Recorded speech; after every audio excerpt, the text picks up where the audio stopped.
Let's see. I'm Bob Tremedy, the president, and tonight our short talk will be by Dale Parton, A Poor Man's Measurement of Longitude, and our feature presentation will be by Rebecca Blum about space medicine.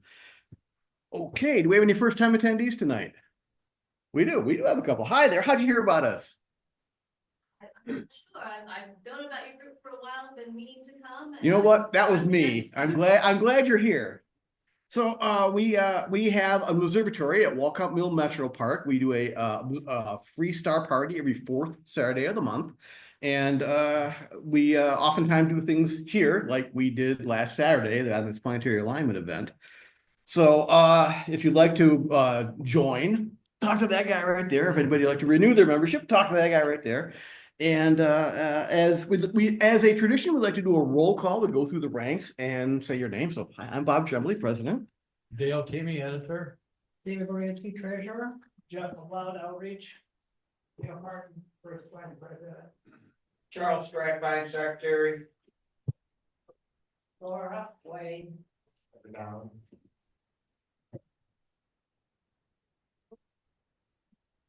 Well, let's do it. Okay. Yeah, sure. Sports visitor. Tina Schwartz, also visiting. Yeah. Take a long card carrying member. Sunny Spiros. Don Dumont. John Rasmussen. Gary Robello. Christopher Estabrook. John Silver. Hi, everyone. Okay, if you'd like to get a lanyard with your name on it, you can talk to that guy right there.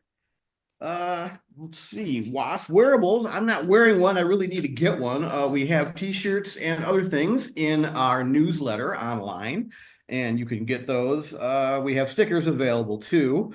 The Warren Astronomical Society is a member of the Great Lakes Association of Astronomy Clubs, and they meet every second Tuesday to plan astronomy at the beach in September, which is Michigan's largest free astronomy event. And we have a table there with a bunch of clubs, and we've had NASA there before. It's a very cool event. So, officers' reports. The planetary alignment event on Saturday was fairly well attended, not as well as the one on January 25th, but still, I was talking the entire time at our table.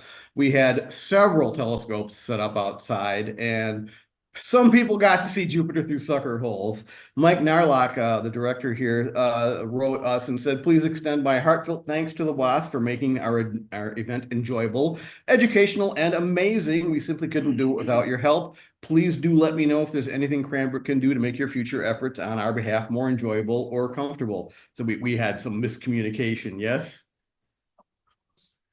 Pardon me? Oh, okay, sorry. Okay, so we got thanked by Macomb Community College for making our gift for the Paul Strong Scholarship, but apparently there's been some changes in the way the scholarship is being awarded, and the board is going to have to be discussing that at our next meeting.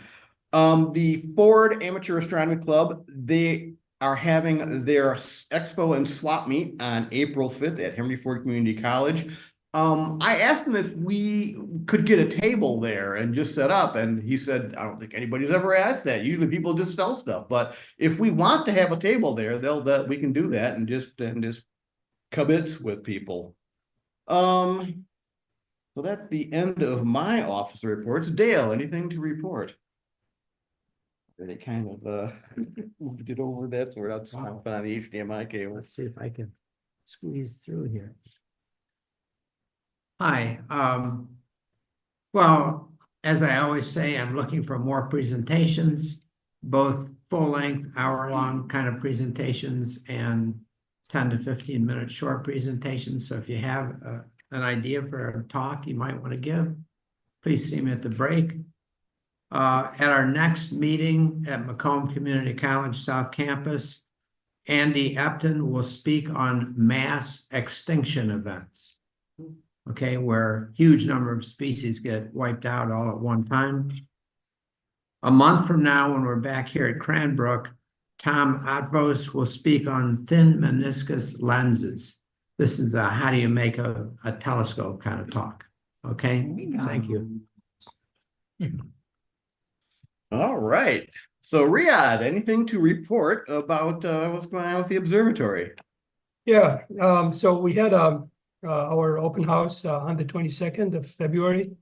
It was kind of cloudy and unfortunately stayed that way. We had a couple of families that showed up, total maybe about 9 people or so. Opened about 5:10 and closed around 7:30. Nobody else showed up after that. So hopefully we'll have better luck next time at the open house, which is coming up in March on the 22nd of this month. So hopefully we'll have better skies and come on out anyways. And weather should be a little bit better. We had a lot of snow on the ground on a couple of, last week when we had the open house. So maybe we'll have better luck next time. Thank you. Thanks, Ray. Can you say a couple more words? I think I just increased the volume on that Zoom. Okay. There we go. So That was it. Thank you. that's it. All right. You're My welcome. bad. My bad. No Didn't problem. do that until right now. Okay, so Riyadh, David, Treasurer, what is going on with the Treasury?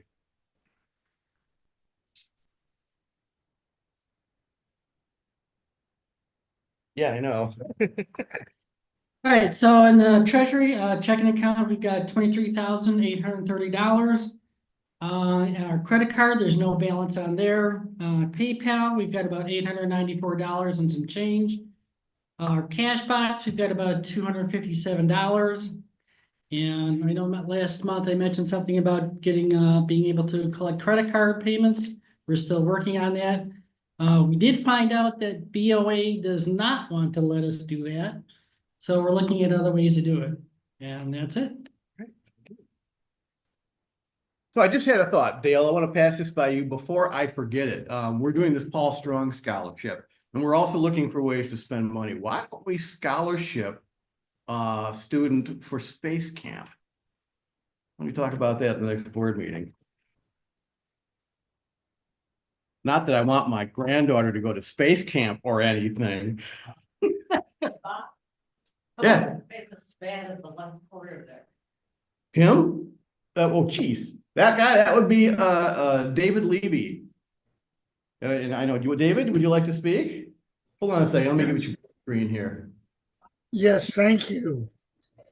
Thank you, Bob, and thank you. It was really good to be at this meeting tonight. And in about 10 days or so, there's going to be a total eclipse of the moon.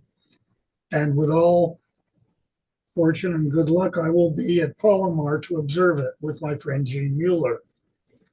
For my poem today, I'd like to celebrate that eclipse by reading from Thomas Hardy's very famous sonnet called At a Lunar Eclipse. He wrote it in 1903 after seeing a lunar eclipse in London the year before. Thy shadow, earth, from pole to central sea, now steals along the moon's meek shine, in even monochrome and curving line of imperturbable serenity. How shall I link such sun-cast symmetry with the torn, troubled form I know is thine? Thou profile placid as a brow divine, with continents of moil and misery. And can immense mortality but throw so small a shade, and heaven's high human scheme be hemmed within the coast yon arc implies? Is such the stellar gauge of earthly show? Nation at war with nation, reigns the team heroes and women, fairer than the skies. Thank you very much, Bob, and back to you. Okay, thank you, David. All right, yes. Audience, who he is? Oh, that gentleman right there is David Levy. He calls himself an amateur astronomer, but well, I suppose he's not getting, I don't know if he's getting paid. He's written books, but he and some other astronomers discovered a comet that plowed into Jupiter in 1994, and it was very famous. And he's been a big advocate of planetary defense, and he does poetry at a lot of different astronomy events. And he's also pretty active with the Global Star Party on Tuesday nights. So he's a very active astronomer, and I'm thrilled he comes to our meetings. Right, so how do I unpin him? Let's see, well. And I love the image of Jupiter behind you. I think That that's was so actually, appropriate. That's a simulated image of Jupiter. And as a matter of fact, when we're talking about that, there's going to be a shadow transit of Io tonight, starting at 10 p.m. Eastern. And I've got a picture of what it's going to look like from here and what it would look like from Jupiter. So I'll be showing that a little later.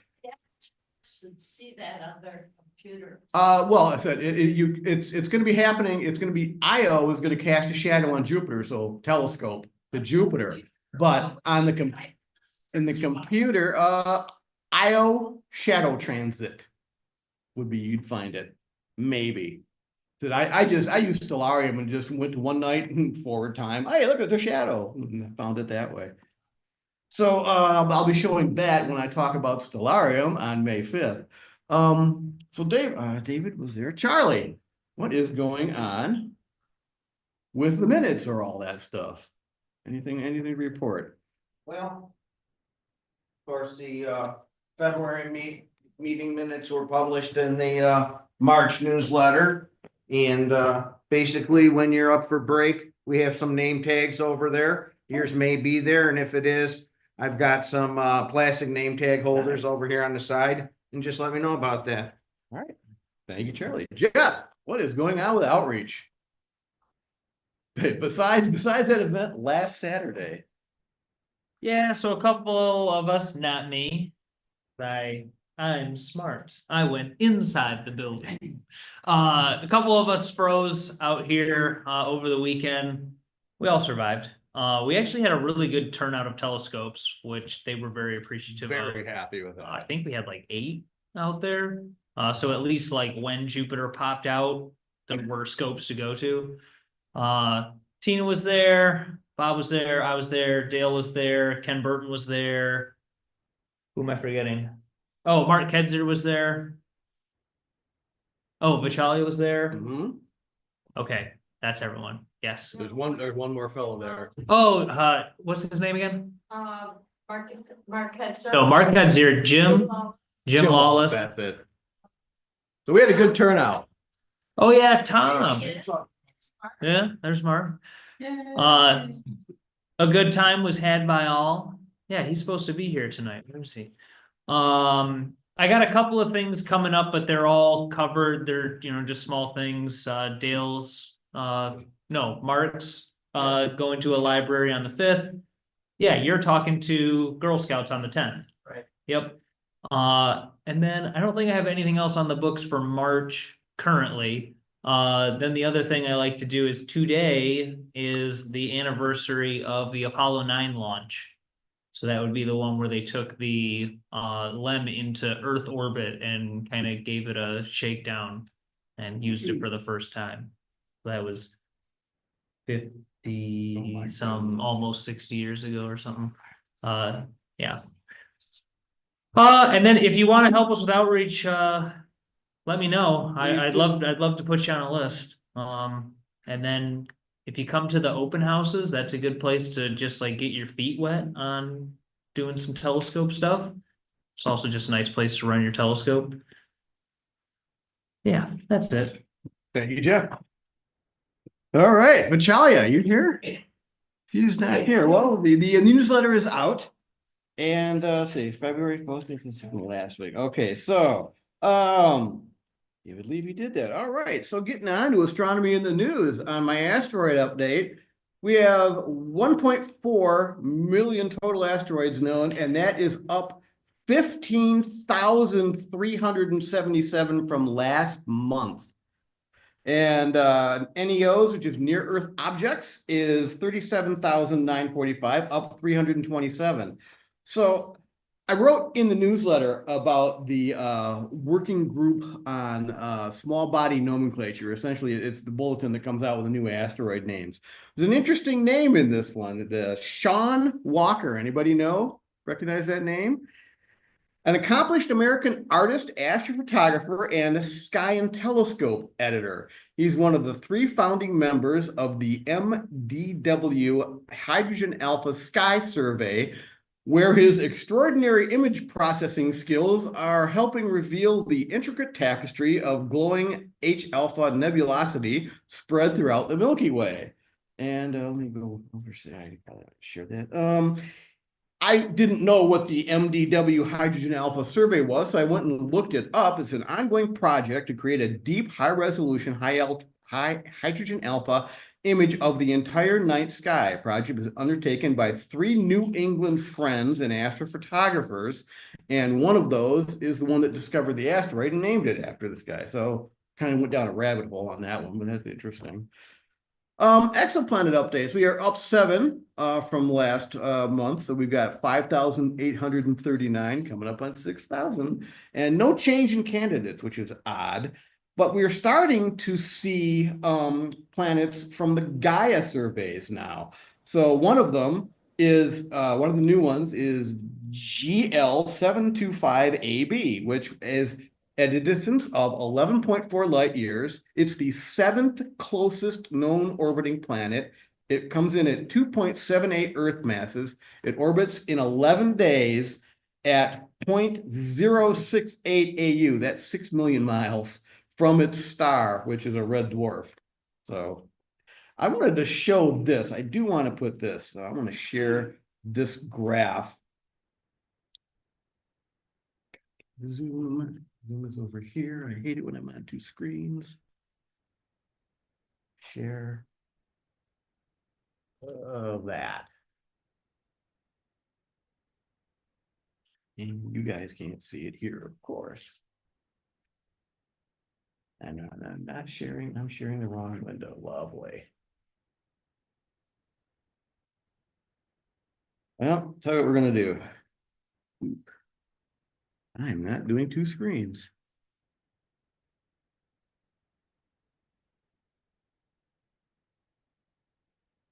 There we go.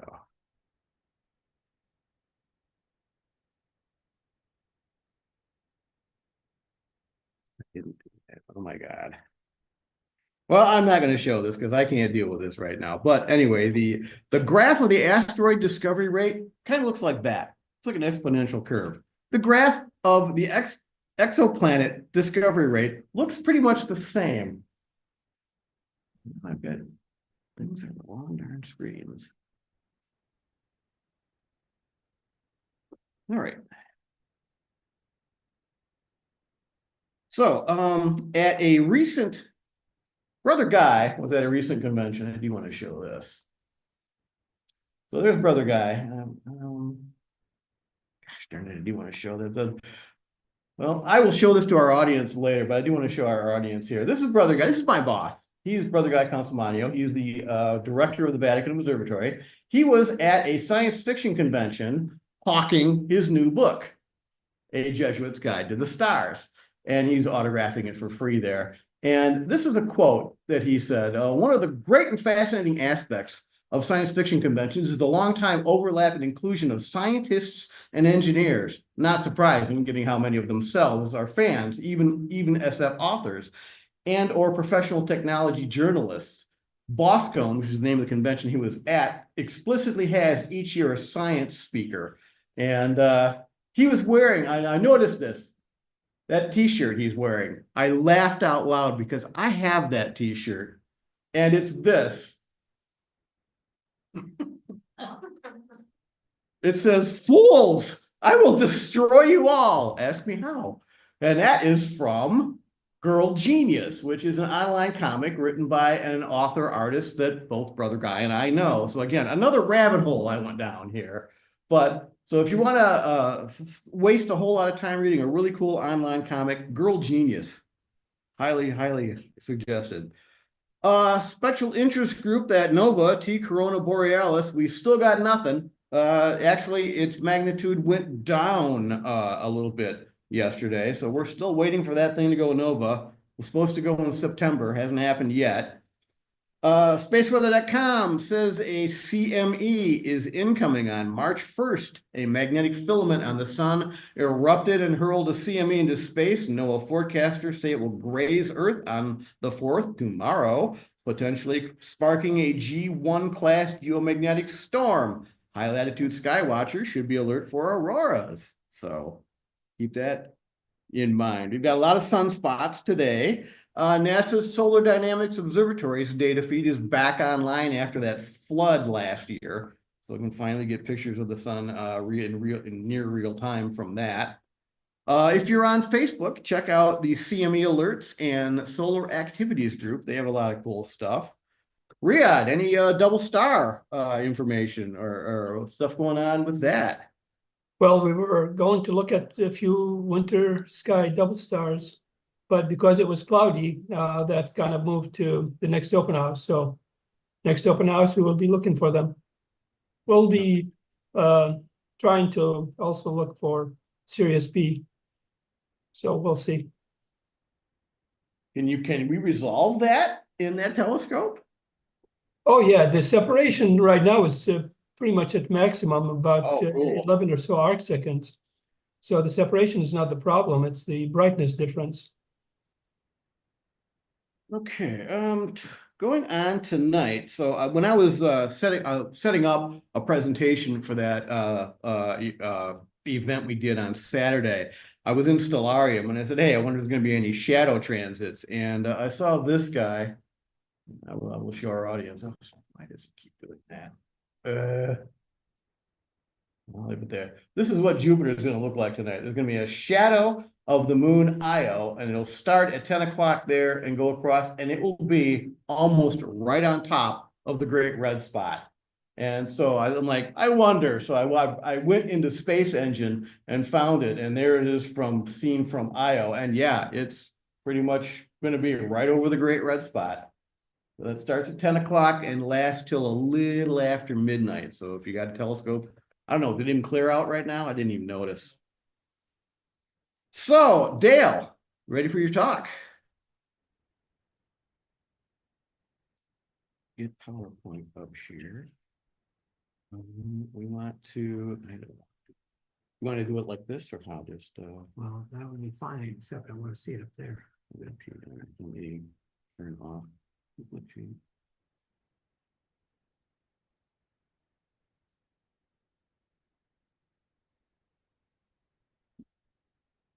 All right, they got one display. So it show beginning. I got sure. Yeah, I gotta share it.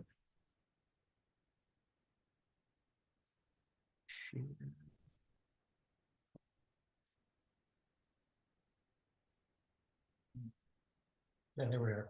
Take that down to Dale. How would I get Riyadh out of there?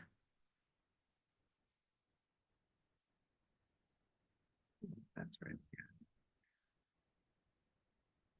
Oh my gosh. Come on.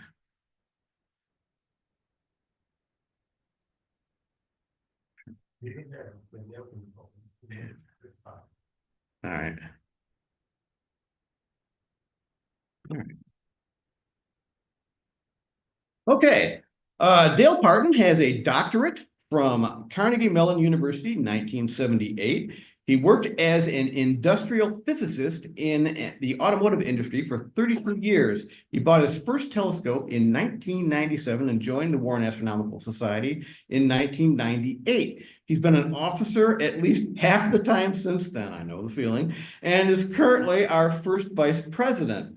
He also teaches astronomy at Macomb Community College. His topic tonight is a poor man's measurement of longitude. Take it away, Dale.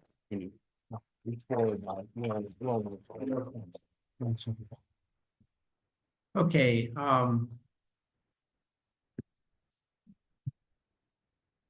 so that's my topic, and I squeezed in latitude and longitude. Let me, and I'm gonna try to keep most of this real simple, okay? So let's start with what is latitude and longitude. You see the pointer? Get the microphone close like that. Okay. So here's the Earth. The equator is right here. And so latitude is defined by the number of degrees north or south of the equator. We're up here in Michigan something like, I forget, 42 degrees, give or take, north latitude. And a few months ago, I gave a talk on how I measured my latitude when I was 14 years old. I'll show you just a couple of slides from that. Most of what I'm going to talk about is longitude. Longitude is a whole different thing. As the Earth spins, there's no unique place on the Earth where you would put 0 degrees longitude. Some centuries ago, Great Britain was a big seafaring nation. So it's very important to them to have a coordinate system that included longitude. So their ships knew where to go. So they arbitrarily defined 0 degrees longitude to be at an observatory in a little town called Greenwich, England. So when the sun passes directly over the meridian, or a line that goes around a north-south line that goes over Greenwich, England, when the sun is exactly passing that meridian in the sky, that's exactly 0 degrees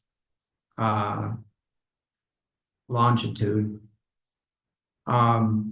So as the Earth rotates, like so, if you're down here in Africa, one hour later, the sun would pass right over your meridian, and the Earth rotates, as I'll show in a minute, 15 degrees per hour. So you would be at 15 degrees west longitude there.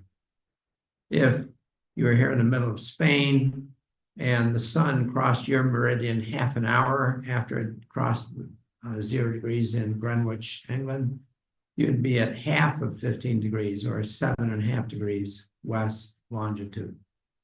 So over here in North America, you can count how many time zones there are. There's 1 hour, 2 hour, 3 hour, 4 hour, 5 hours, plus something like that is where we are in Michigan.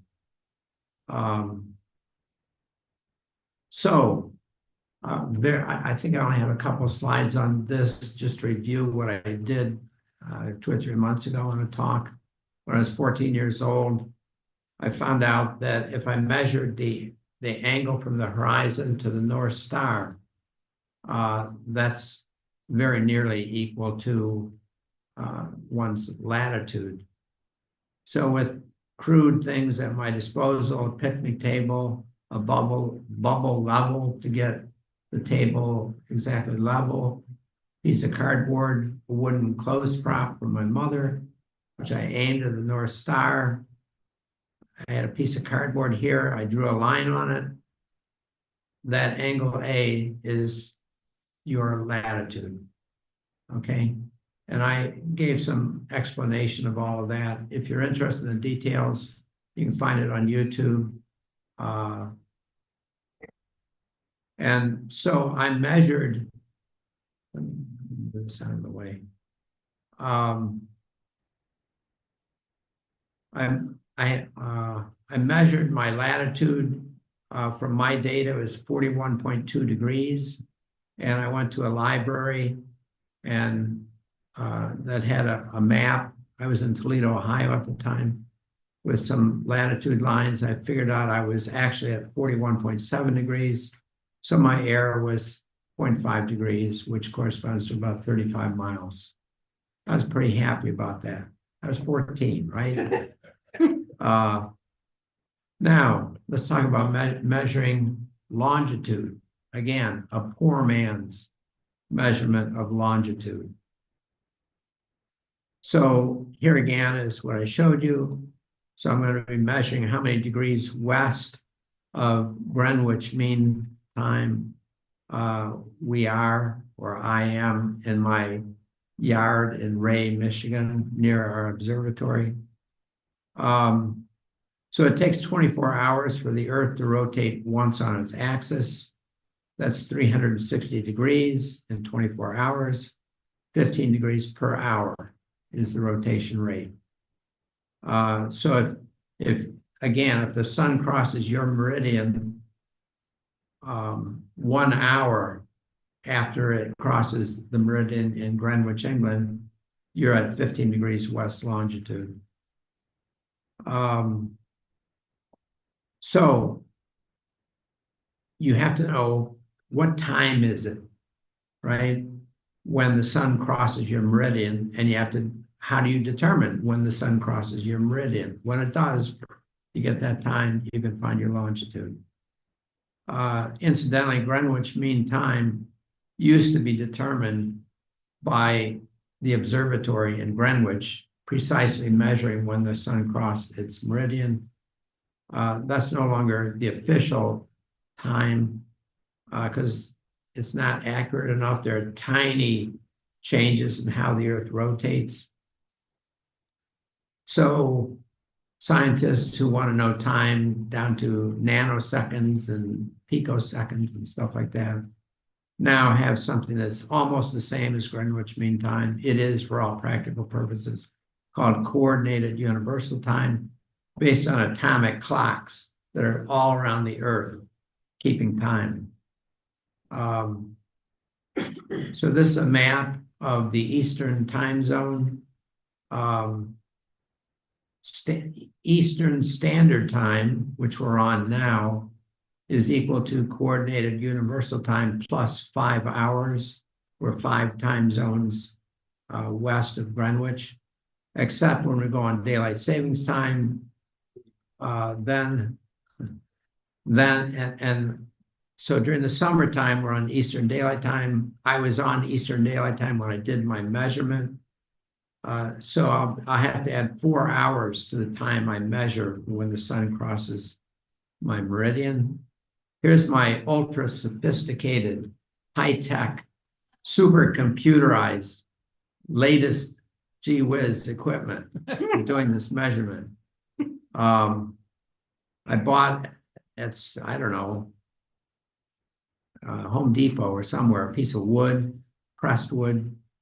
I forget where I got this contraption, maybe at a garage sale. And I had a metal rod coming up here. And here's a bubble level. I leveled this piece of wood both directions. You can see it's up on some supports. Maybe you can see them, maybe you can't. And I would just shim it up until I got it exactly level in both directions. There's some wooden shims under this edge of this metal thing to tilt this rod until when I hang a thread from the top of the rod, it hits this wood somewhere where I can make a little X. Then I tape some papers onto this wood. And when the sun comes up in the east, the shadow of the sun is over here somewhere. The shadow of this pole is over here. As it starts to cross these papers, I made a little X and wrote down the time next to each X as the shadow come across here. They're there, you just can't see them in this picture. And then I use this ruler to measure the distance from this little point here to the shadow. Super high tech, right? So here's the data. This was taken on June the 4th, 2005, where I live in Ray, Michigan. So here's time in hours and the shadow length in centimeters. And you can see when the sun crosses my meridian, it's exactly due south. The shadow of that pole is the minimum length. So here it is, right here. I fit these data points with a sine wave just to try to get it a little more accurately. You don't have to do that. You can just use the raw data if you want. But from that, I determined that true local noon, where in my backyard, when the sun crossed the meridian and the shadow of the pole was as short as it was going to get, that was at 1:29 p.m. incidentally, why was it not at noon? Right? Well, for one thing, I was on daylight savings time, which added an hour. And secondly, in this part of the Eastern time zone, we're not in the middle of the Eastern time zone, we're off on the west side of it. So that made the sun cross our meridian 29 minutes later than it would have. So that's my time measurement when the shadow of the sun is the shortest. Pretty simple. I could also get the angle of the sun in the sky from that shadow length and knowing the height of the metal pole. If you know some trigonometry, and I'm sure most of you don't, you take what's called the arctangent of the height of the pole divided by the shadow length. That gives the angle of the sun at true local noon. You don't need that for what I'm doing right here, but you do need it for something I'll show you after that. So, calculating longitude, pretty simple. I got true local noon, and my location is 1:29 p.m. Eastern Daylight Time. Add 4 hours to get coordinated universal time. So in Greenwich, England, it was 5:29 when the sun crossed my meridian. So 5:29, that's 5 hours and 29/60ths of an hour. And if you divide 29 by 60 and add it to 5, you get 5.483 hours. The sun appears to go around, well, the Earth rotates 15 degrees per hour. So 15 degrees times this many hours gives 82.25 degrees is my latitude. I'm sorry, my longitude, west longitude. That's all there is to it. You measure what time the shadow is the shortest, add the right number of hours, multiply by 15 degrees per hour. You just measured your latitude.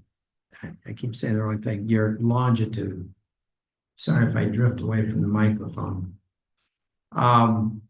So I checked out on the internet what my actual longitude was. My error was 0.65 degrees, which is 34 miles. If you were in an ancient sailing ship and you thought you were 34 miles off coast of where you were approaching, in the middle of the night, you might run into land and wreck your ship, right? So the British, I don't know who invented it, but it's something called the sextant, where you can make extremely accurate measurements to refine what I did here. But this is a poor man's way of doing things.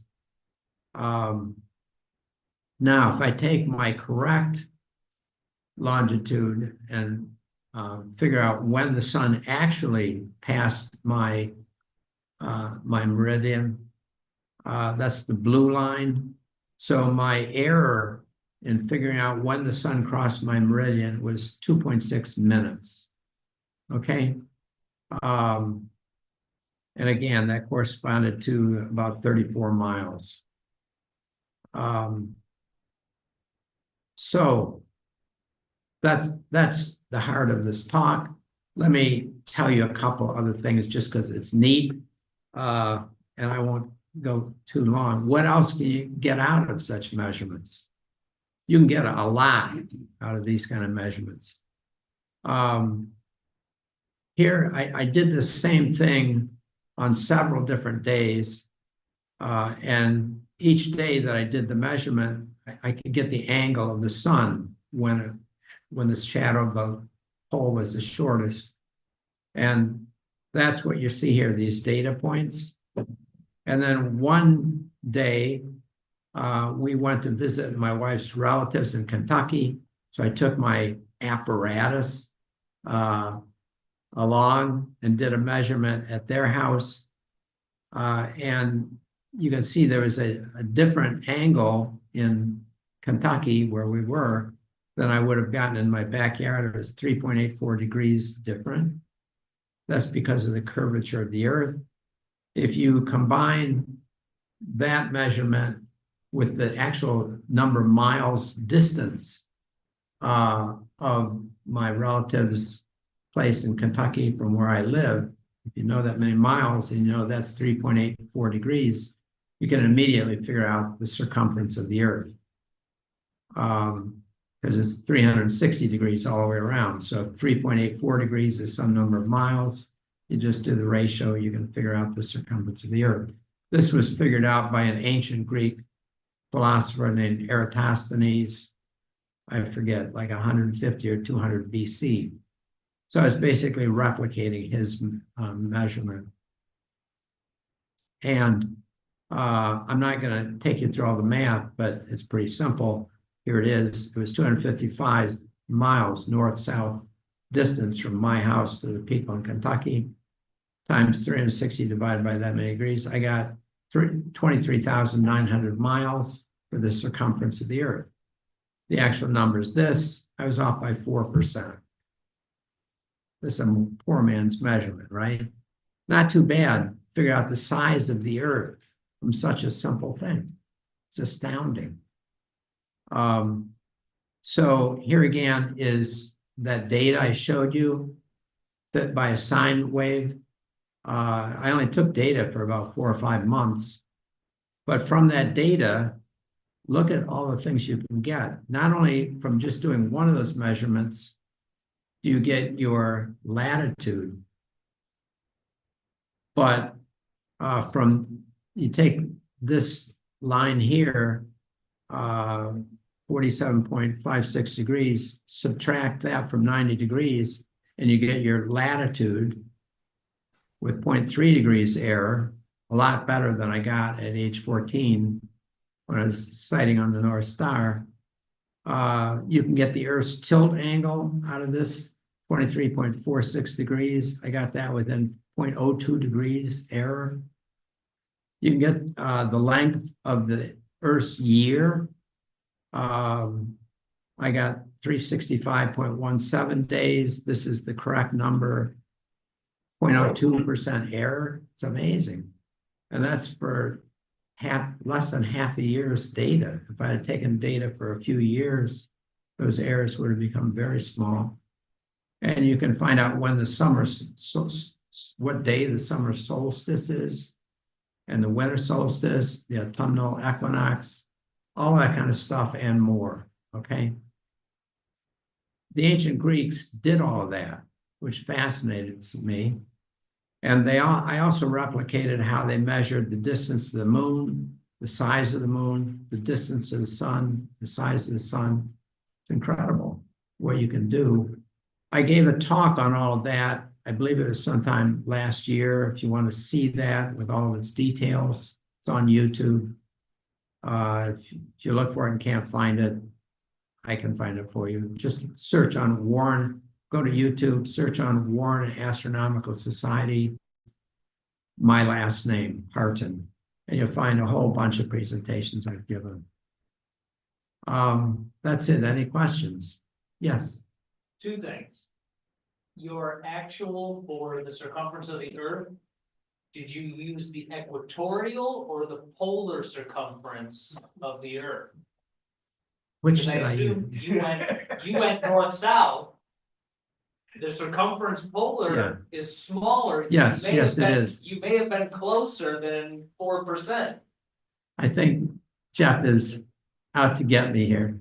Yeah, it's different by like 0.03% or something. Well, that means your number was. But my higher number than- was off by 4 degrees, so it wouldn't matter. Number 2. What is this going to be? By chance, do you know the date and time of your measurement of Polaris? Jeff's question is, do I know the date and time of my measurement of Polaris? Jeff, I was 14. Look, I know. Like 14-year-old Gordon wrote it down.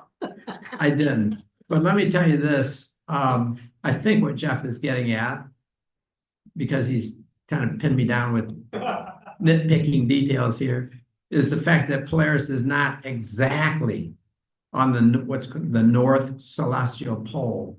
It's like, excuse me, something like 0.7 degrees different.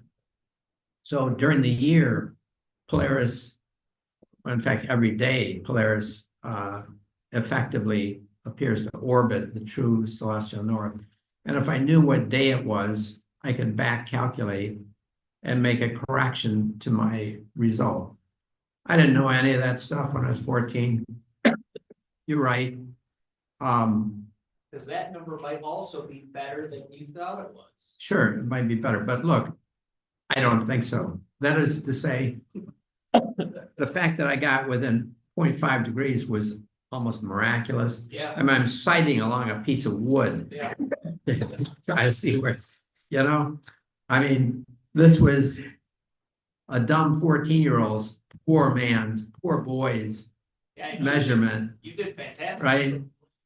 And the main thing is to get the big idea of how do you measure these things, right? It's not really about trying to set a record for how accurate it is.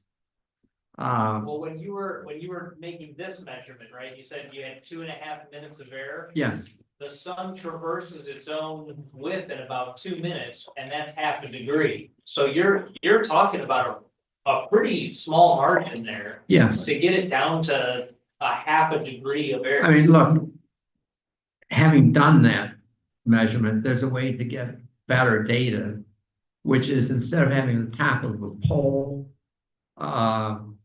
casting a shadow on paper, the shadow is indistinct because of the finite diameter of the sun.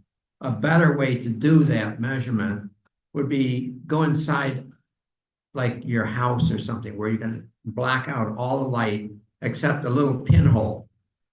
And then you're looking for the center of a bright spot. You can see here, like here, one of my data points was lower than either of these, right? So there's error because of that. So if instead of the top of something, you had a tiny pinhole, you could get much more accurate data. I would guess factor of 3 improved error. Yes. I noticed at the bottom of the curve there that data points that are furthest from the curve depth. And that had to be in the general region of where your error is between actual and what you measure.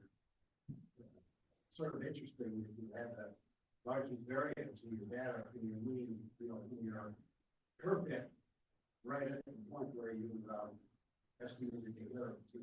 Okay. Yes, it's true. You can see, you can get a sense of the error in each individual measurement from looking at the scatter of the data. Granted, it could be better. In general, even when working in a science laboratory, you do an experiment, the experience you get in doing the experiment means you can almost always do it better.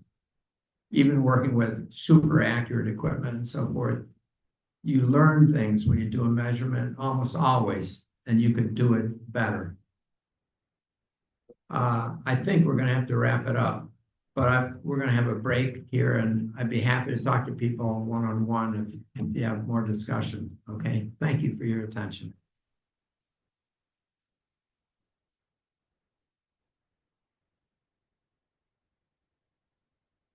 Thank you, Dale. All right, we're going to take a 20-minute break. So it is 10:02, so that's 10 after.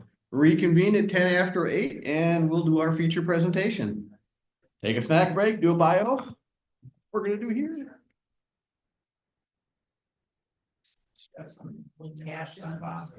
Pardon me? Just grab one of those cups. Yeah.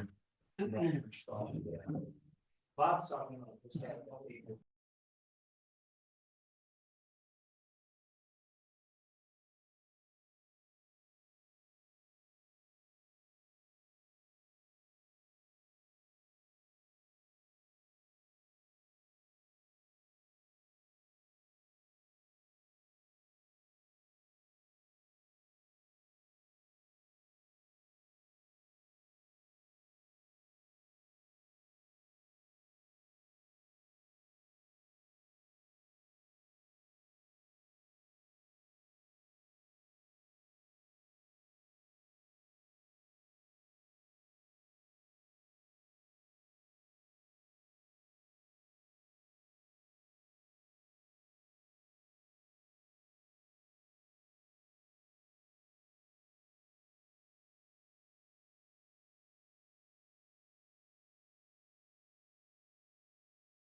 Well, Bill was ecstatic about it, because I said, I'm not in pictures.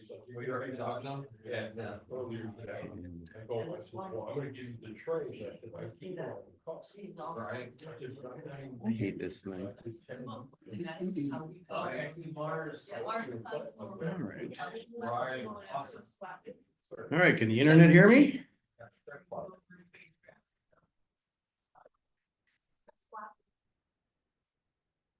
Testing, internet. Are we in good shape? Can you hear me on the internet there?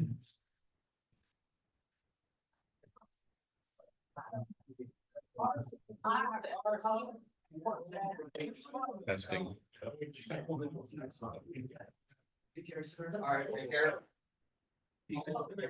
Testing, testing, testing. You can hear us. That was great. All right, ready to start?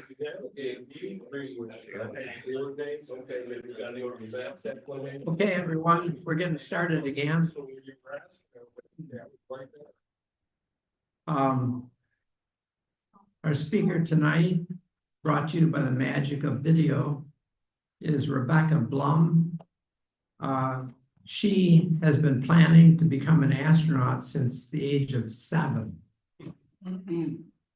When she found out that only men and not a single woman have yet been to the moon.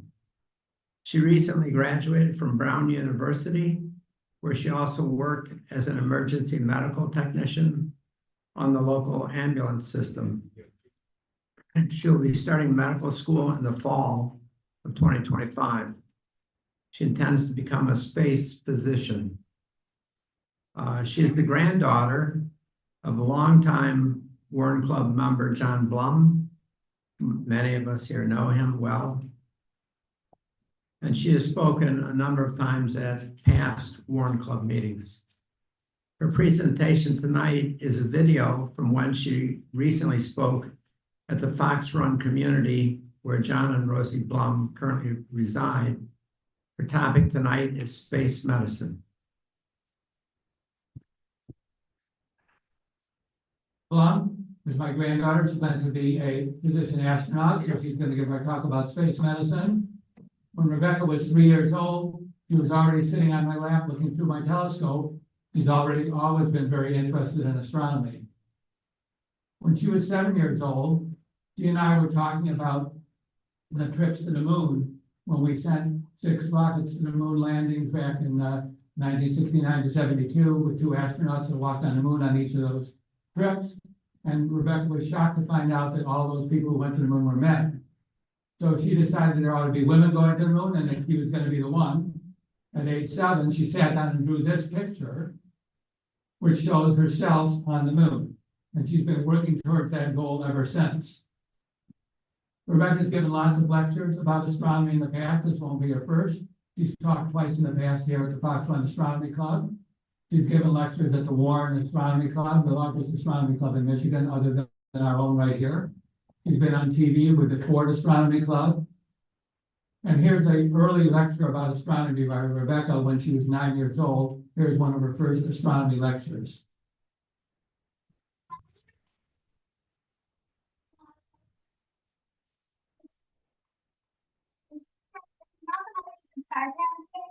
This is Venus, Earth, and its moon, Mars, Jupiter, and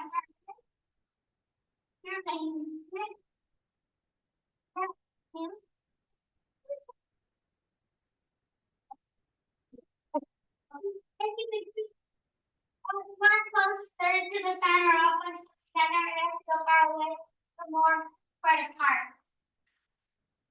Now, even though I've seen this video dozens of times, I'm still scared every time she runs in the street. Well, Rebecca's grown up since that day. She graduated from Brown University in Providence, Rhode Island a couple months ago. While in Brown, she worked as an emergency medical technician on the Brown University ambulances. And here's a picture of her standing in the ambulance that she got to work on and even got to drive with those shiny lights sometimes. Currently, Rebecca's applying to medical school and waiting to find out which medical school she might get in because she wants to become an astronaut physician. So here's Rebecca Blum to talk about space medicine.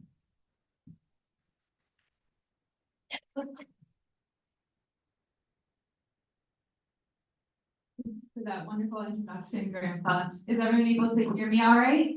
In the back, yes? Okay, great. Thank you so much for having me here today.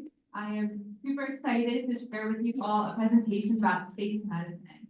So, like my grandfather said, he started when I would look through a telescope with him when I was 3 years old. Ever since that moment, I knew I loved space and I wanted to be an astronaut.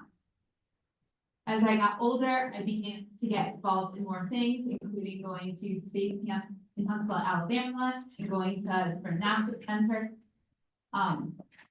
In high school, I worked with Apollo astronauts to help further space exploration education initiatives in elementary schools. And then in high school, I did a program with the International Institute for Astronautical Sciences. This is a research program that trains citizen scientists to go on suborbital research flights. So when I first started training with them, I got to do different types of training, such as putting on a pressurized spacesuit and seeing if I could work the research equipment. So that's what this photo is here inside a spacesuit. And then I also went on aerobatic flights, getting to experience the G-forces. This was a really influential program for me because it introduced me to the topic of space medicine.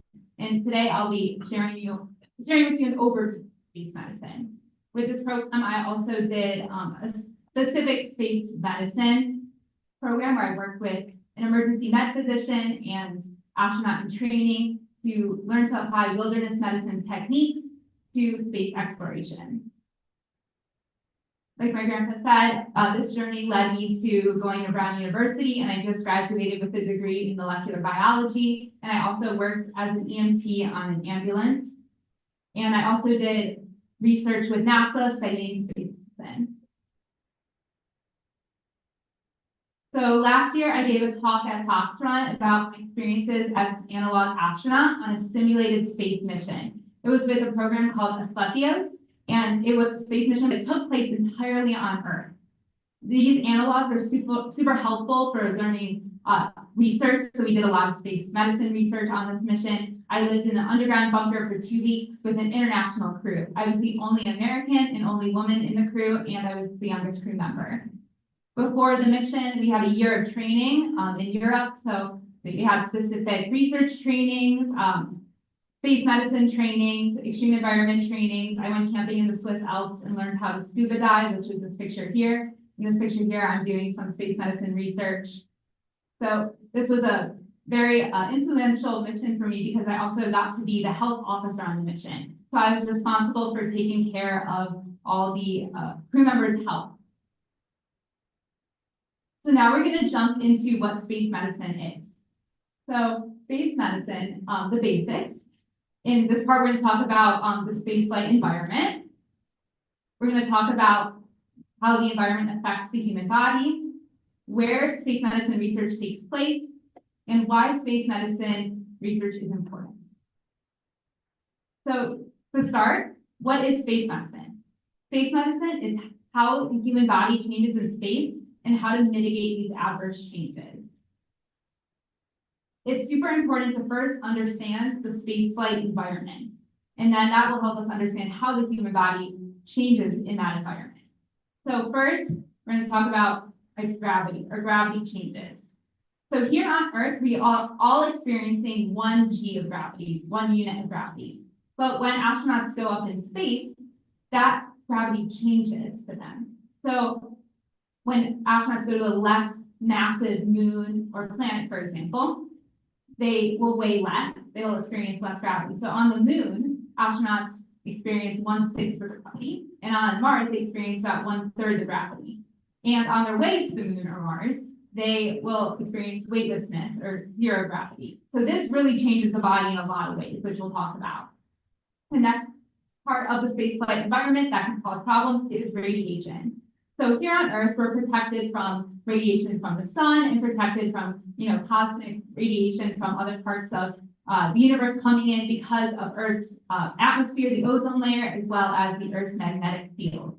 So when astronauts go up in space, they don't have that protection from the ozone layer anymore. But astronauts in low Earth orbit, which is where the International Space Station is, these astronauts still get some radiation protection from Earth's magnetic field.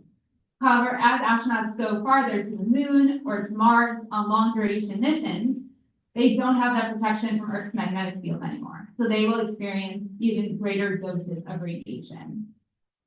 Lastly, isolation. I want everyone to imagine you just got a new job, and for your job description, you have to leave your family for at least 6 months. You have to stay locked inside a room. You can't go outside. You can't see the sun. You can't have fresh air, and you're living with your coworkers the whole time. This may cause some mental health challenges. And, astronauts do have to consider that and go through that. So, this will be even harder on long duration missions when they may not be able to communicate as well, like back home with Earth. On Mars, there could be a time delay of, 20 minutes to even just send a communication back, and then 20 minutes to hear something back. So this, isolation can definitely pose problems, especially within space medicine, because astronauts won't be able to consult with physicians, as easy, and they don't have, they can't have restocks of equipment. So being so far from Earth and isolation are definitely challenges. Okay, so now we're going to take those 3 pieces and see how it affects the human body in space. So the first thing we'll talk about are circulatory system. So cardiocirculatory system. So cardio meaning heart, and circulatory meaning blood circulating throughout the body in vessels. So this does change in space, the cardiocirculatory system, and it changes with fluid shifts. So what happens is on Earth, when we're experiencing 1G of gravity, gravity pulls fluids such as blood and other fluids in the body down to our feet and our legs.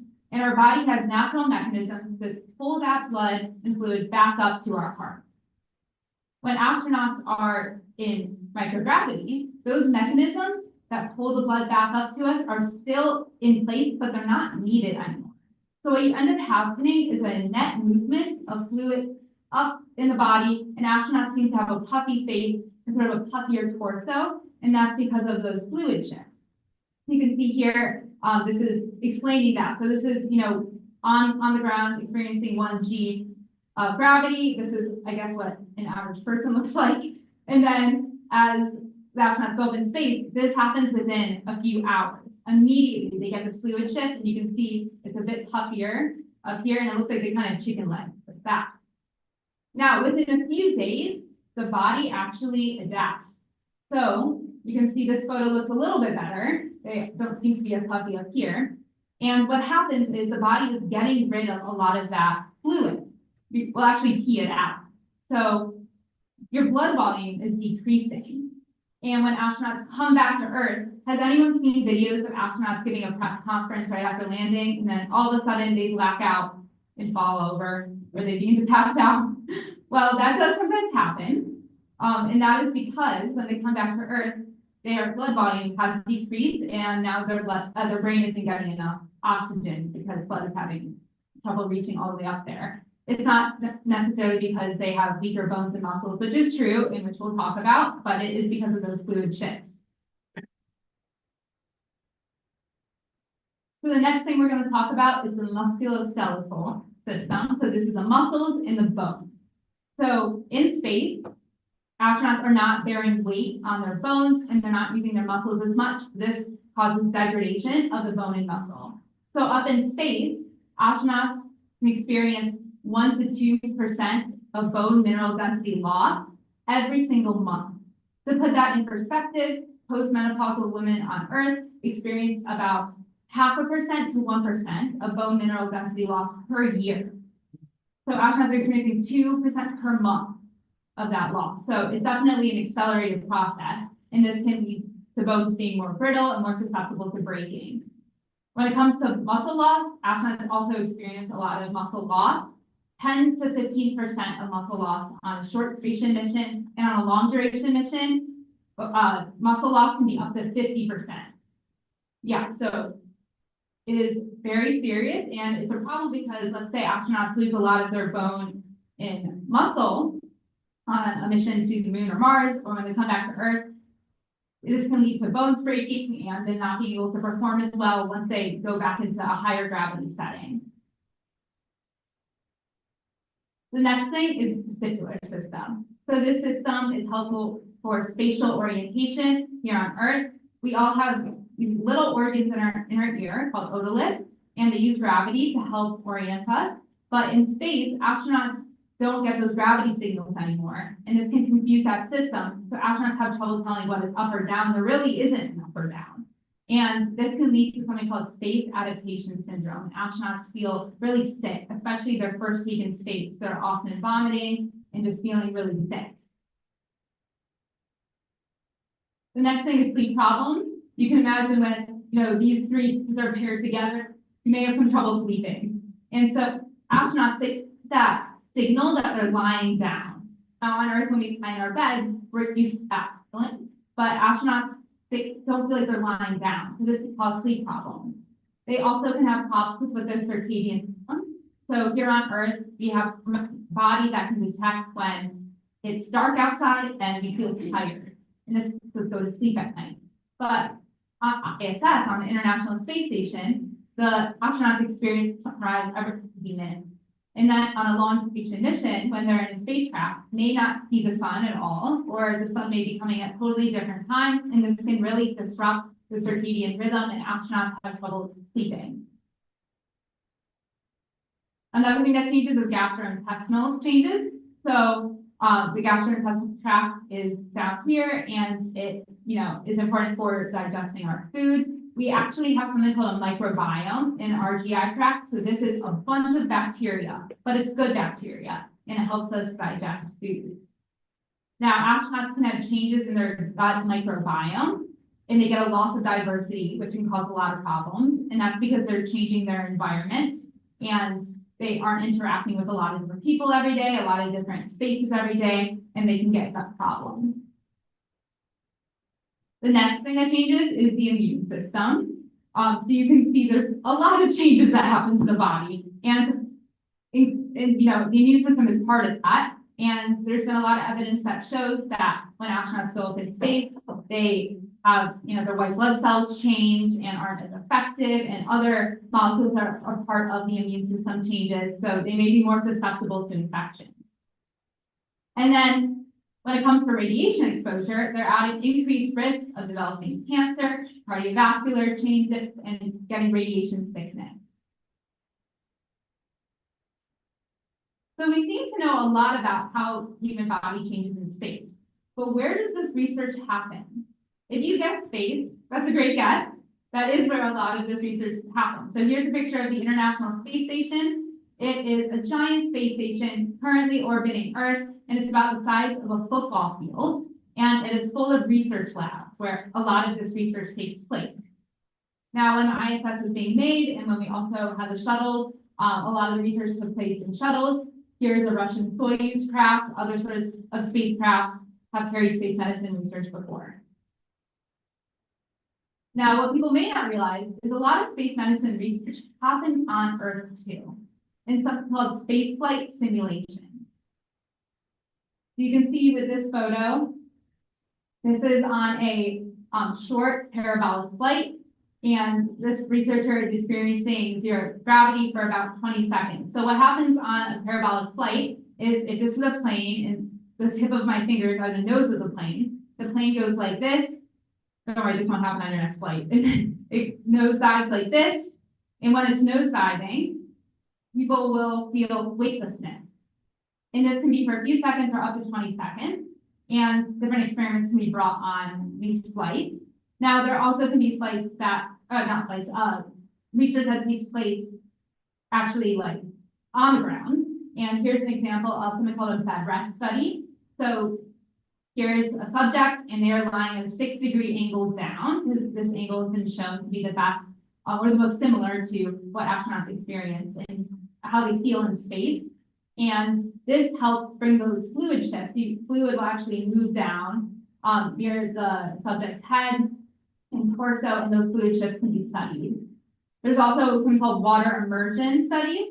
So that's what's happening here. So someone is immersed in water to help, simulate that weightlessness, and then what changes happen in their body can be studied there. And for both of these studies, sometimes people are in this position for weeks on end, and they do get paid for it, but does not sound necessarily like the most fun way to spend a few weeks. There's also animal studies. So a lot of times mice and rats are used as animal models in medical research. So here we have a mouse, and their hind legs are being lifted up, or there's a mechanism to help lessen their weight, and then their physiological changes can be studied. And the reason that scientists may do a study like this instead of going all the way up into space is it's a lot cheaper and more feasible to do studies on Earth, and different variables of spaceflight could be better isolated. For example, you can better isolate microgravity or something similar to microgravity with something like this study. So if something happens in space, scientists ask, was this because of microgravity? Was this because of radiation exposure? Was it because of the stress of the job and the isolation? So there's so many different variables going on. So this can help better single out one variable such as like microgravity or fluid shifts. However, it is still a model, so it's not going to be the perfect replicate of what happens in space. So there's different things to consider when scientists decide if they're going to do some research in space or on Earth. And then also space medicine isn't just for astronauts. So the space medicine does help keep astronauts healthy in space, but it also keeps people healthy on Earth. And that's not something that is always thought of or realized, but NASA has helped develop a lot of medical technologies to help us on Earth. For example, the insulin pump, invented for diabetes, was invented by NASA. And the LVAD, left ventricular assist device, used for heart failure, was also developed by NASA. NASA has helped make MRIs have cleaner images, and there's a lot of research currently done on the ISS in cancer research and stem cell research because cells sometimes grow better in microgravity. So a lot of the research currently done in space is for people on Earth. And I mentioned earlier how the bone mineral density changes for astronauts at an increased rate. There's a lot of changes in the human body in space that happen at an increased rate that sometimes mimic what happens in the aging process on Earth. So by studying how the human body changes in space, scientists are find it easier to get that research and see how we can help put that research towards aging and helping with aging on Earth. So that was part one. I know that was a lot, but we went over the basics of space medicine, how the spaceflight environment changes the human body, as well as where the research takes place and why it's important. The next part is pretty fun. It's looking at how astronauts stay healthy in space. So this is the International Space Station. I mentioned this earlier. This is currently orbiting Earth, and it is full of research projects, and astronauts will stay up there for about 6 months at a time. And they have different unique measures in place to make sure that they stay healthy. So here's an astronaut lying down to go to sleep. Now I oriented this picture this way because this is how we picture somebody lying down to sleep. But in reality, when I got this picture from the internet, it was in a totally different orientation. Because remember, there's not really an up or down for astronauts in space. So astronauts will strap into this sleeping bag, or it looks like a sleeping bag, and then they go into this cubicle. And this is how they go to bed at night. And they have 8 hours built into their schedule for sleep. But again, a lot of them do experience sleeping problems. So this doesn't always go so smoothly. The next thing to think about is food. And my brother gave a great talk last month about space nutrition and space food.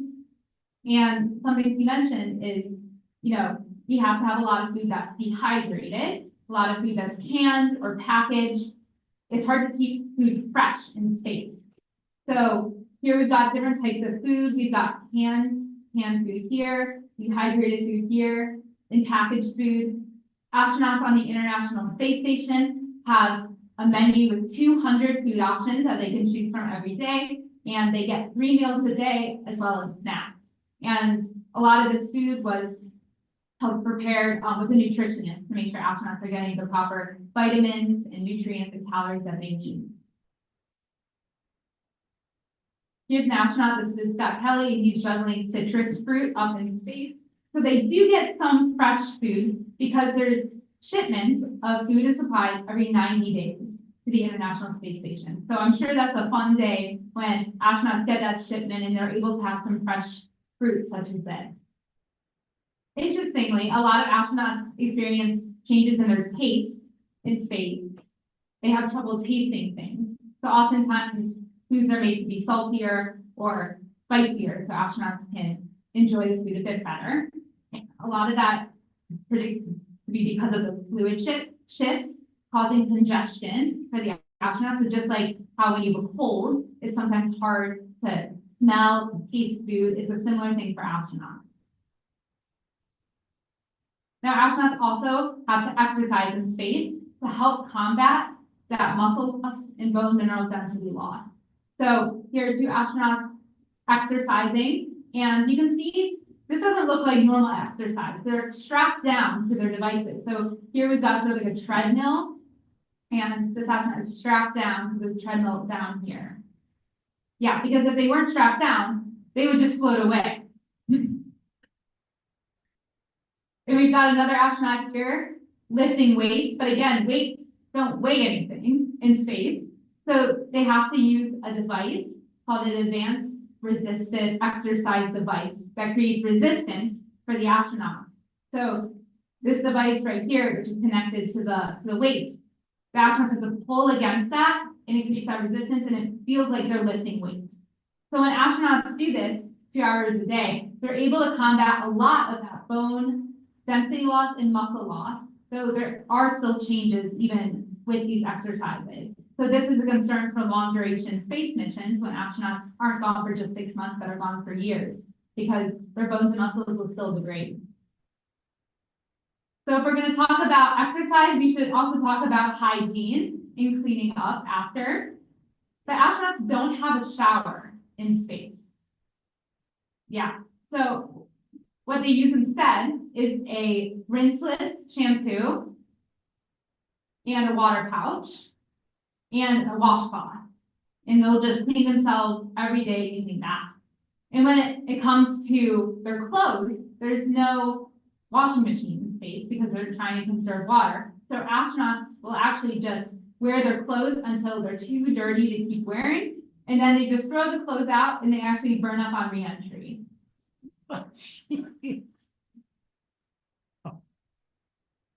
And there's also specific doctors assigned to astronauts to help keep them healthy. And these astronauts are called flight surgeons.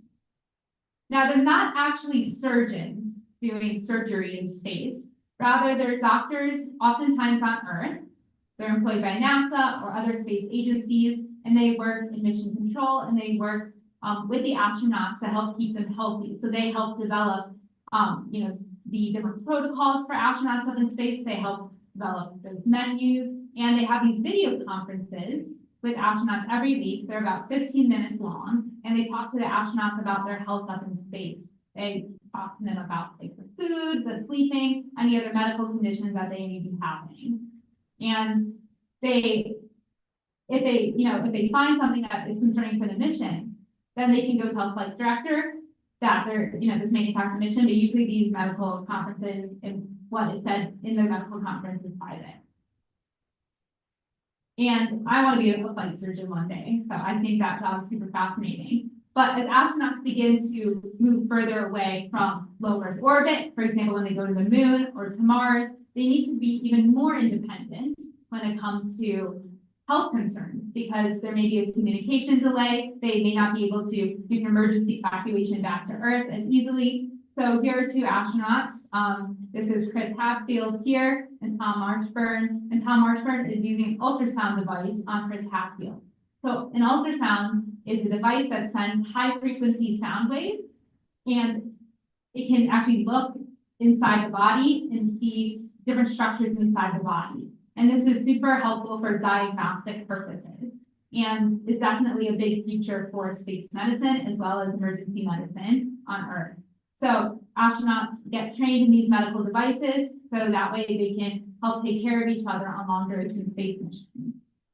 Now, there's also a lot of medical equipment on the International Space Station. There's these medical kits. There's a lot in this medical kit you can see. A lot of this is what's on the ISS, minus the pressurized oxygen tank. But there are these like gauze, bandages, which can help stop bleeding. And there's a tourniquet. There's different airway support, such as this like type of mask that can go over someone's face if they can't breathe, and it can breathe for them. There's defibrillators. There's trauma shears, which are these scissors right here. There's a lot of different equipment that is used on Earth in emergency medicine, and it's used up on the ISS if there's an emergency.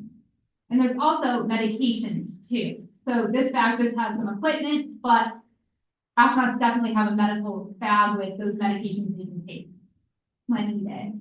So here is a chart that I pulled from a research paper of the most common medical condition astronauts face and what medications they end up using. I know there's a lot going on here, so I'll break it down. This first graph right here, it says acute on top. Acute is for conditions that astronauts had where there were symptoms that lasted less than a week. Now, prolonged is for medical conditions where the symptoms lasted over a week. And so this is aggregate data over 24 missions. And you can see here on the x-axis, they have the different types of medical conditions astronauts are facing most commonly. So sleep is problems with sleeping, different body pains. We have the congestion / allergy, the congestion I mentioned earlier. A lot of that is because of those fluid shifts. And then also you can see skin rashes. SAS is space adaptation syndrome. So that's what happens when the vestibular system is confused. And on the y-axis, it's the number of medications used like on those missions. So for sleep, for example, it's saying that there were about 50 sleep aids, not 50 different ones, but astronauts took, a sleep aid medication 50 times across, those 24 missions.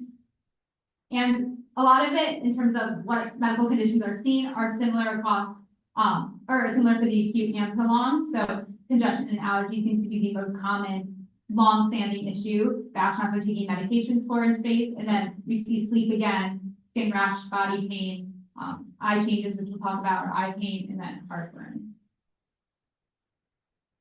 So now we're going to talk about the future of space medicine and where the field is going. So for future directions, space radiation is a big concern. So again, space radiation can cause cancer and cardiovascular disease. Right now, there's a career limit. So there's a limit to how much radiation an astronaut can have across their whole career, and that is 600 millisieverts. So to put that in perspective, getting a chest x-ray on Earth will expose someone to 0.1 millisieverts. So 600 is like getting 6,000 chest x-rays. So on a long duration mission, astronauts may definitely experience more than 600 millisieverts of radiation. So it's really important to have different measures in place to try to limit their radiation, but also understand that there may be, a high risk of cancer and cardiovascular changes and neurodegenerative changes because of this increased radiation.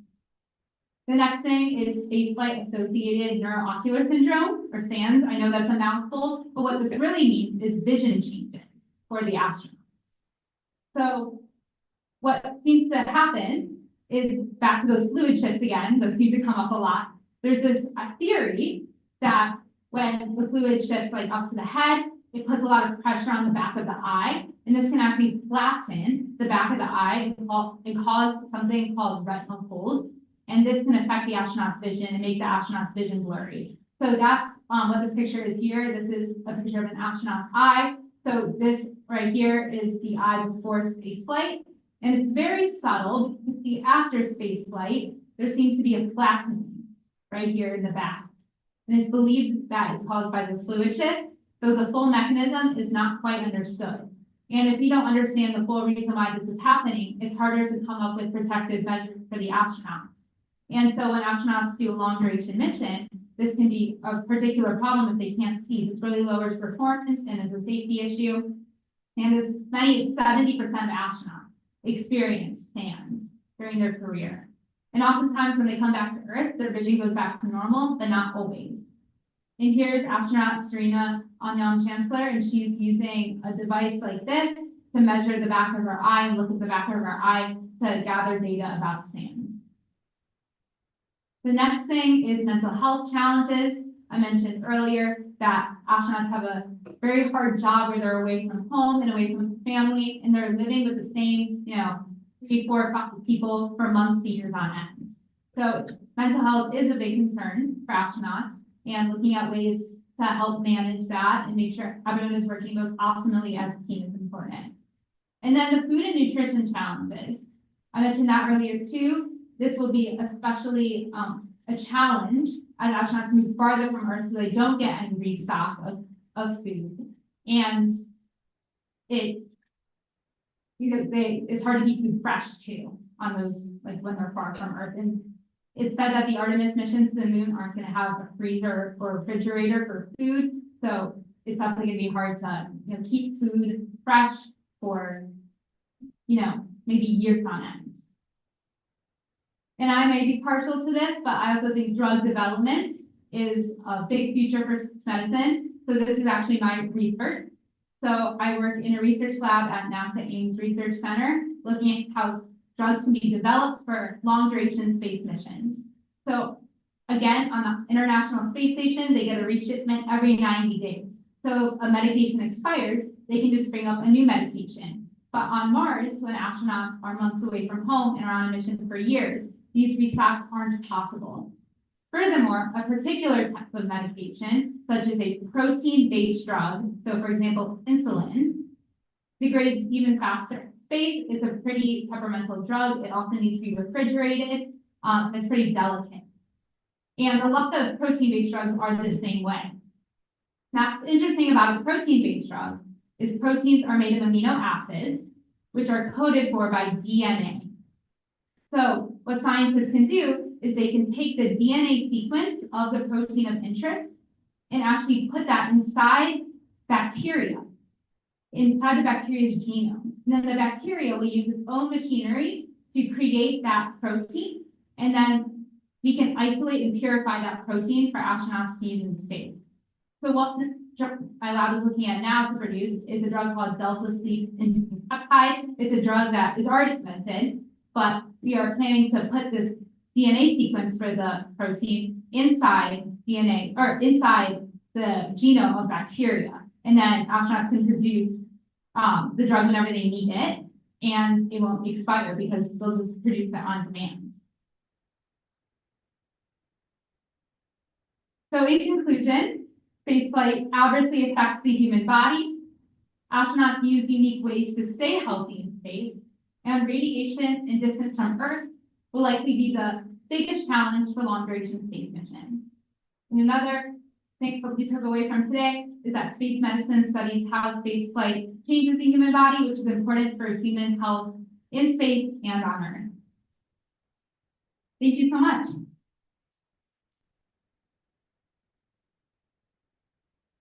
Hey, Marianne Edison, please.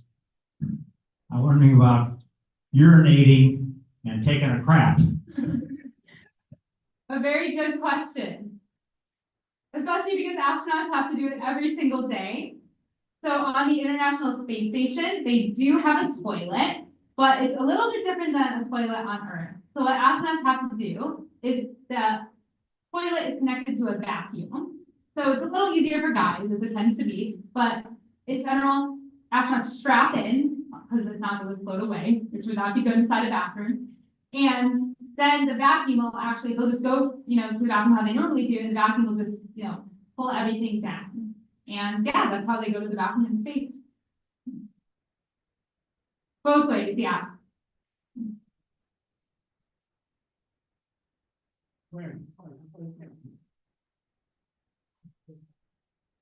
Oh, yeah.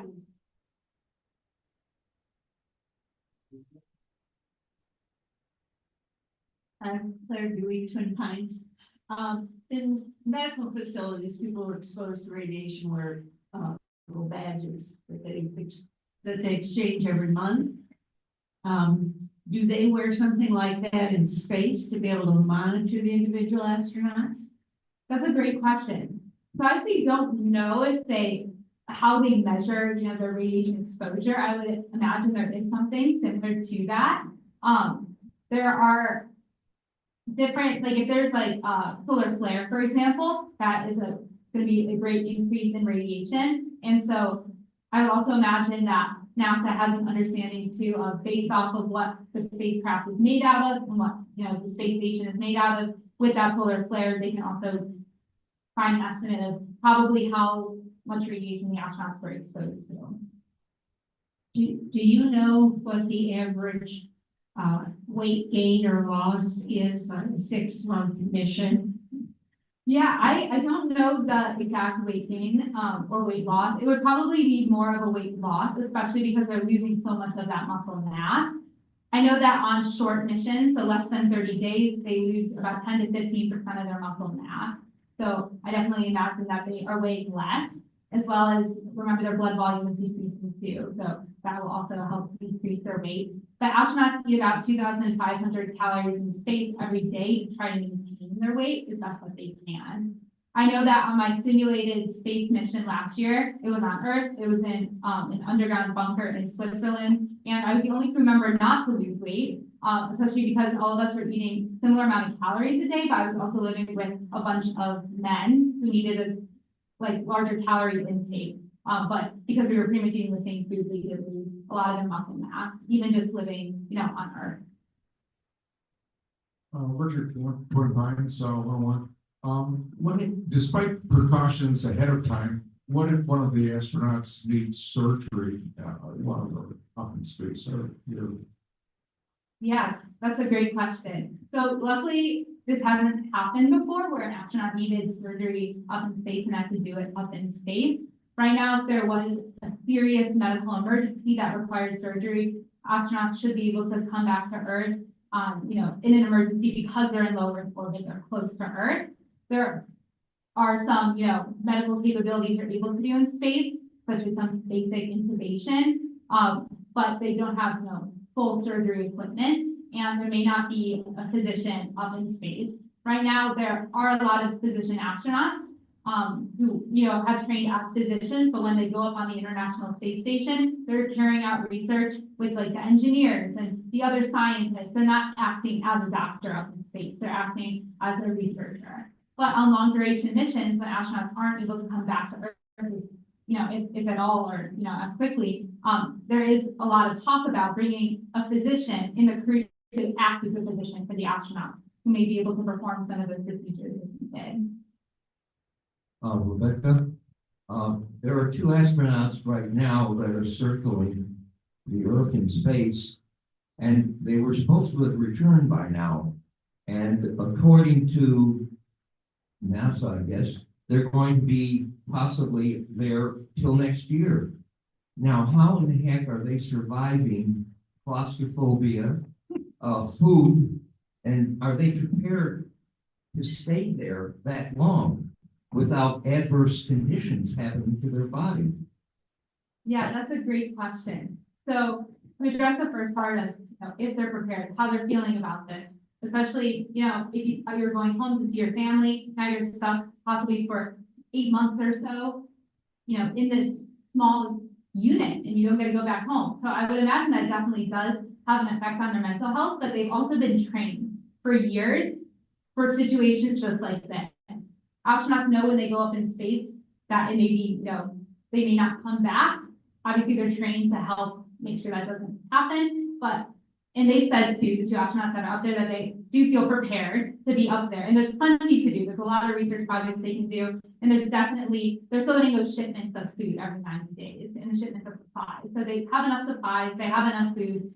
They don't get to go back most likely for a few months, which I do imagine, you know, can be hard, especially when you want to go back to Earth, but they are prepared and they have the resources they need up there. Marlene, what happens if they die? What happens then? I mean, it's a good question. Luckily, we have not had to deal with this before. So there's actually been very few deaths in space. I believe there's only been one, and it was a Russian cosmonaut in the 90s. And it was when they were coming back to Earth. So their body was, in this capsule that landed back on Earth. So there wasn't the body in space. And then there have been other losses, unfortunately, during like re-entry or during takeoff. And unfortunately, those bodies, they like burned up during like takeoff and landing. So there's never been a situation in space when there's just been a dead body and we have to do something with it. I would imagine you have to put it outside and or try to get it to burn, during re-entry. Yeah, exactly. Yeah, they would not keep, I would imagine they would not keep the body up there because of, yeah. Rebecca, thank you for this most interesting talk. You talked about muscle and bone deterioration or loss up in space, but I wonder when you come back, we have different types of bone, we have different types of muscle and quality. And I'm wondering about what it is you replace what you lost with and how valuable that is. Yeah, that's a great question. So when it comes to the bone, a lot of astronauts are losing bone, particularly in their like pelvis and in their long bones. And when they come back to Earth and they begin to bear weight on those bones, they're able to build up a lot of like the bones back, the mineral density inside, but not all the way. It's been shown that when they come back, they don't get that full recovery, and same with the muscles.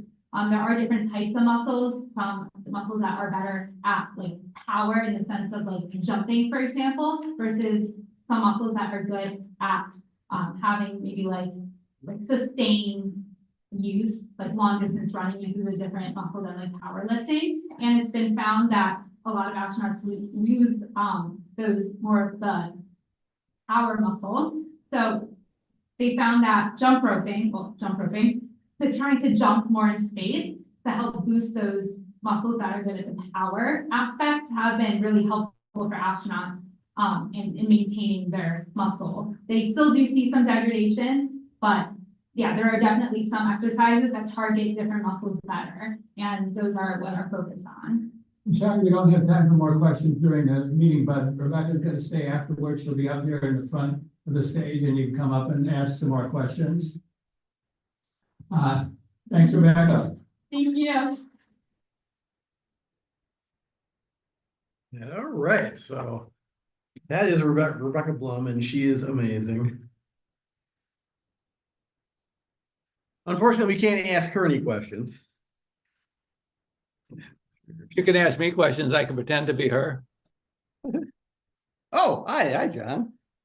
Thanks a lot. Let me get your picture up here. Let's see, where is this thing? I have a question for John. Where are you? Are you in Hawaii? No. Why not?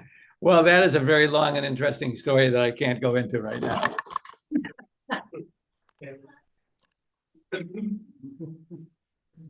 I'm in Michigan, cold like the rest of you.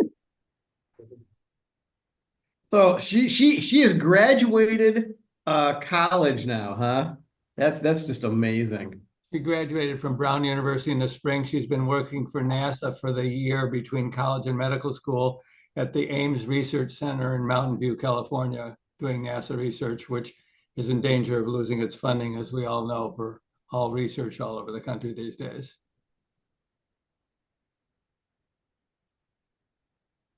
Yeah, the first time Rebecca, she talked about going to all the space camps, and she was just amazed, and then she's gone all over the world and amazed again. So yeah, I hope that my granddaughter can do half the things or a quarter of the things that Rebecca does.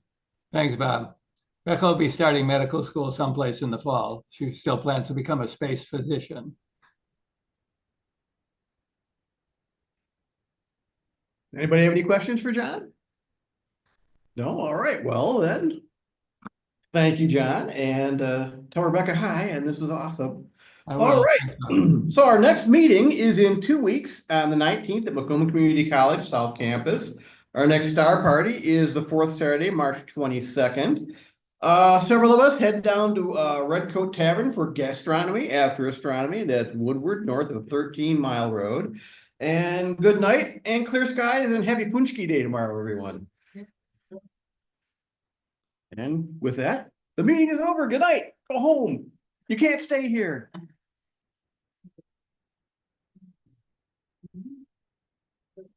Great. Good night, internet. See you later.